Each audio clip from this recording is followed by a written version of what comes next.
আসসালামু আলাইকুম খামারি ভাই, কি অবস্থা সবার? আশা করি সবাই অনেক বেশি ভালো আছেন। আলহামদুলিল্লাহ, আপনাদের দোয়া এবং ভালোবাসায় আমরা অনেক ভালো আছি। তো এই শীতের মধ্যে যারা প্যারা খাইতেছেন অনেক, যে আপনারা হিট উঠাবেন কিভাবে, হিট উঠাইতে পারতেছেন না, তারা আমার মতো এই টেকনিকটা অবলম্বন করতে পারেন। ভাই আমি এটা জানতাম না, আমি কিছুদিন আগে ওই ইউটিউব থেকে দেখে তারপরে শিখছি। মানে বাচ্চা ওঠানোর আগেই আমি গত পরশু দিন ইউটিউব দেখছি, তো ভাবলাম যে এটা করে দেখা যাক। কিন্তু ভাই অনেকটা গরম হয়। মূলত হচ্ছে এই যে এইভাবে আপনারা ওই যে গ্রামগঞ্জে যারা আছে তারা ভাই অবশ্যই জানবেন এটা কিভাবে উঠাইতে হয়। এটা হচ্ছে কাঠের গুঁড়ি দিয়ে জাদার পর উপরে আমি মাটি দিয়ে লেপে দিছি, দুই সাইডে দুটা বাঁশ ছিল। এই যে একটা আমার টোটাল চারটা চলতেছে, আবার এই যে একটা, ওই যে একটা, প্লাস এই যে একটা। আচ্ছা, এটার আগুন সম্পর্কে আপনাদেরকে একটু ধারণা দেই, অনেক দূর থেকে দিতে হবে তো।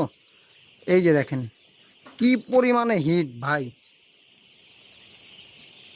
এই জায়গা দিয়ে দেখাইলাম। আচ্ছা, এখন এই সাইড দিয়ে দেখাই, তাইলে আপনারা আরো বেশি বুঝতে পারবেন।